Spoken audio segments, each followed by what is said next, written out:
Morning kids, welcome to Sarvi Academy. Today I am going to discuss with you subject science of class 6.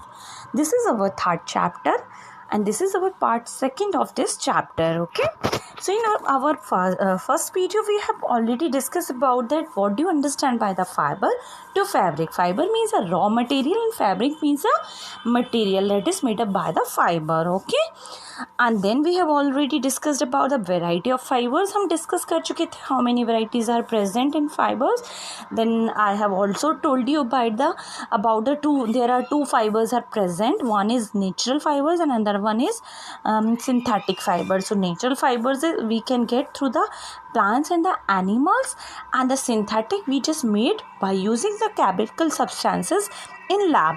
So these things I have already discussed with you in our earlier video, and also told you about some activities that, and I have also told you that you have to make practice about these all the activities at your home. So today I am just going to discuss with you about next topic, and that is some plant fibers. Okay, plant से मिलने वाले fibres that I am going to discuss with you today. So plant से definitely हमें क्या fibre मिलते हैं, that is I have told you jute and cotton, and from the animal we just get wool and silk. So today I am just telling you here about the cotton. Have you ever made wicks of oil for oil lamps? आपने wicks का मतलब means होती है जो हमारी जो oil lamp होते हैं ना, बत्ती जो हम डालते हैं वो दैट इज़ विक्स. ठीक है ना, वो भी थ्रेड से धागे से मिलकर बनी होती है. What do you use for making these wicks? ये विक्स बनाने के लिए आप किस चीज़ का यूज़ करते हो? This cotton wool is also use for filling mattress. हम जानते हैं कि जो कॉटन वूल्स होती है वो गद्दे भरने में, रज़ाइयाँ और पिलो भरने में भी यूज़ होता है. यू ऑल नो कॉटन को हम घरों में, रज़ाई में, गद्दों में, everywhere we just feel cotton, है ना. Even so many clothes are made up by the cotton, and our quills, pillow, mattress, these all are filled with the cotton. We can see these all the things at our home. Take some cotton wool, pull it apart and look at it. थोड़ा सा cotton wool लीजिए, उसको खींचिए, उसको देखिए कि उसके किनारे कैसे दिख रहे. मतलब आप एक एक्सपेरिमेंट करके देखिए कि वो वूल, आपको कॉटन वूल कैसा फील हो रहा है. What do you observe? आप क्या ऑब्जर्व करते हो? The small thin stands that you see are made by the cotton fibres. आप छोटे छोटे स्टैंड्स में धागे आप देख रहे हो, वो धागे किसके बने होते हैं? कॉटन फाइबर्स के, कॉटन के रेशों से बने होते हैं.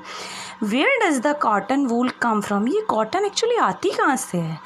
It is grown in the field. क्या ये फील्ड में ज़मीन पर उगती हैं? Cotton plants are usually grown at places having black soil or warm climate. Generally जो कॉटन होती है वो कहाँ पर उगती है? काली मिट्टी में, और वार्म क्लाइमेट, जहाँ का जो क्लाइमेट वेदर होता है वो गर्म होता है, बहुत ज़्यादा गर्मी वाला वेदर होता है, वहाँ ये कॉटन के पेड़ की खेती होती है. Can you name some states of our country where cotton is grown? क्या आप अपने स्टेट के, अपने राज्य के, आप अपनी कंट्री के कुछ ऐसे स्टेट्स के नाम दे सकते हो जहाँ पर कॉटन उगाई जाती है, कॉटन की खेती की जाती है. The fruits of the cotton plant are about the size of a lemon. जो फ्रूट्स होते हैं कॉटन प्लांट्स के, जिनको हम कॉटन बॉल्स भी कहते हैं, वो कैसे होते हैं? लगभग एक नींबू की साइज़ के बराबर होते हैं. आफ्टर मैचरिंग, पकने के बाद, the balls burst open and seeds covered. जो क्या होती हैं बॉल्स, वो बर्स्ट होकर के खुल जाती हैं, और the seeds cover with the cotton fibres can be seen. और जो हमें उसके बीज होते हैं वो कॉटन के फाइबर से कवर किए हुए दिखाई देते हैं. गोल गोल लेमन के साइज़ की इसके जो बॉल्स होते हैं वो एकदम से फट जाते हैं, और हमें कॉटन की सीड्स, मतलब कॉटन फाइबर से कवर्ड सीड्स उसके दिखाई देने लगते हैं. Have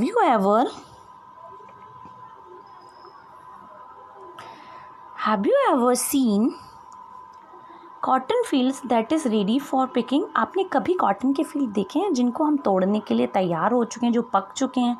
it looks like a covered with snow. वो ऐसे दिखते हैं जैसे बर्फ़ से ढका हुआ कोई मैदान, कोई पहाड़ हो. From these bolls cotton is usually picked by hand. इन बॉल्स से फिर कॉटन को हाथ से निकाला जाता है. Fibres are then separated from the seeds by combing. बीज में से फाइबर जो होता है यानी कॉटन के रेशे होता है उनको निकाला जाता है कॉम्बिंग की प्रोसेस के द्वारा। बड़ा सा कॉम्ब होता है, कंघी जैसी एक डिज़ाइन होती है, उसके द्वारा हाथ से वो बीज से कॉटन के रेशो को सेपरेट किया जाता है and this process is called ginning. और इस प्रोसेस को हम गिनिंग ऑफ कॉटन कहते हैं। कॉटन को गिनिंग मीन्स कॉम्ब करके सीड से कॉटन को सेपरेट करना। To separating the cotton from the seeds by using a comb, this process is called ginning. Ginning was traditionally done by hand. Ginning का जो काम होता है यानी कॉम्ब करने का काम कॉटन बॉल्स के ऊपर एक ट्रेडिशनल वर्क होता है जिसको हम हैंड से ही करते हैं। These days machines are also use for, मतलब ट्रेडिशनली तो उसको हाथ से किया जाता है पर आजकल उसके लिए मशीनें भी बन गई हैं, तो आजकल मशीन्स का भी यूज़ किया जा रहा है। You can see on this picture, ये कॉटन बॉल्स हैं सीड्स के साथ और ये कॉम्ब यूज़ कर रहे हैं और उन सीड्स से कॉटन को सेपरेट किया जा रहा है। So this separation of the cotton from the seeds by the comb is called ginning. Okay, you have to learn about this word or this term ginning. What do you understand by the ginning? I can ask you any time. Okay, so you just learn about that. What do you understand by the ginning? So here I have already told you about the cotton कि cotton कैसे मिलती है। cotton का climate जो होता है वो warm climate में और काली मिट्टी ब्लैक सॉइल में कॉटन की खेती की जाती है। नींबू की साइज़ के बराबर इनके बॉल्स होते हैं जिनको कॉटन बॉल्स कहते हैं। पकने के बाद ये कॉटन बॉल्स अपने आप बर्स्ट हो जाती हैं और सीड्स के साथ कॉटन के फाइबर्स दिखाई देते हैं पेड़ में लगे हुए और वो ऐसे लगते हैं जैसे स्नो का कोई मैदान हो, पूरे में स्नो हो या स्नो का कोई पहाड़ हो सफ़ेद कबर, ठीक है ना।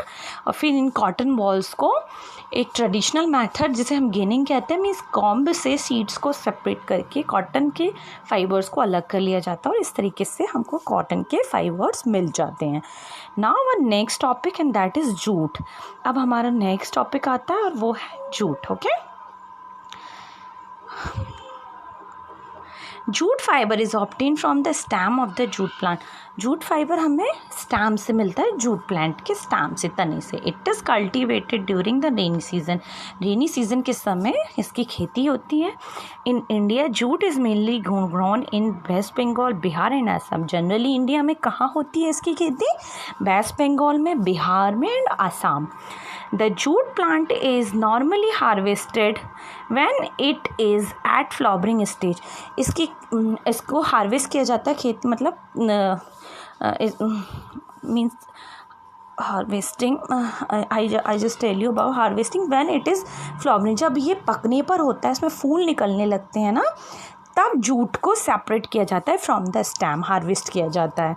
The stem of the harvested plants are immersed in water for a few days. तो क्या होता है, जैसे ही फूल पकने लगते हैं, फूल निकलने लगते हैं फ्लावरिंग स्टेज पर, फिर क्या किया जाता है, इस हार्वेस्टेड प्लांट को इमर्स मीन डुबा दिया जाता है वाटर में फॉर फ्यू डेज, पानी में डुबा दिया जाता है। इस हार्वेस्टेड माने harvest means in Hindi I just told you, means आप ये समझ लीजिए कि वो पूरी तरीके से जब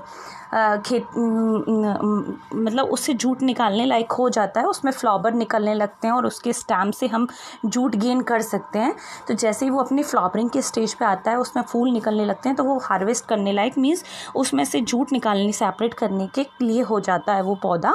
तो उस पौधे को हम पूरा क्या करते हैं, पानी में कुछ दिनों के लिए इमर्स मीन्स डुबो देते हैं। जैसे ही उसमें फूल निकलने लगते हैं, उससे जूट को, उसके स्टेम से जूट को सेपरेट करने के लिए। The stem, root and fibres are separated by hand.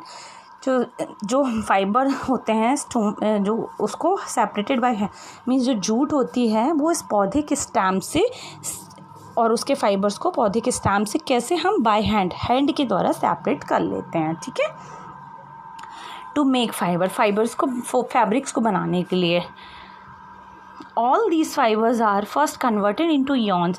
सारी ये फाइबर्स होते हैं first converted into yarns. How it is done? तो सबसे पहले जितने भी हमें फाइबर्स का मतलब क्या होता है, I have told you, fibre is a, in Hindi रेशा जिसे कहते हैं, थिन कंटिन्यूस थ्रेड, एक पतला सा रेशा धागा होता है by which we made fabrics, जिससे फैब्रिक्स बनते हैं। तो पहले फाइबर से क्या बनता है, यॉर्न मीन्स धागा या स्ट्रैंड बनता है, ऊन बनती है, उसके बाद उस धागे से हम फैब्रिक्स बनाते हैं। आगे हम पढ़ेंगे कि स्पिनिंग कॉटन यॉर्न की यॉर्न हम बनाते हैं एक्चुअली कैसे हैं। So today I have already discuss with you how from the plants we get two types of fibre, one is cotton and another one is jute. तो cotton जो हमें मिलती हैं कॉटन वॉल्स से मिलती है, जो कि लेमन साइज़ के होते हैं, वो अपने आप फट जाते हैं और उनको हम गिनिंग प्रोसेस से means through the com seeds और कॉटन कॉटन फाइबर्स को सेपरेट करते हैं, फिर कॉटन फाइबर से उनकी यार्न मीन्स थ्रेड बना करके उनका फैब्रिक बनाते हैं।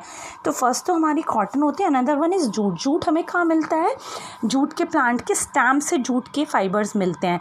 वो कब मिलते हैं, जब वो पौधा फ्लावरिंग यानी पौधे में फूल निकलने की कंडीशन आ जाती है, तब उस पौधे के स्टैम तक फिर उस पौधे को क्या किया जाता है, पानी में डुबो दिया जाता है और डुबोने के बाद उसके स्टैम से फिर हम फाइबर्स को हाथ के द्वारा सेपरेट कर लेते हैं। कुछ दिनों के लिए क्या करते हैं, पौधे को पानी में डुबो दिया जाता है, ठीक है, जैसे ही उसमें फूल निकलना स्टार्ट हो जाते हैं, फिर हम उसके स्टैम से फाइबर्स को बाय हैंड सेपरेट कर लेते हैं, जूट हमको मिल जाता है।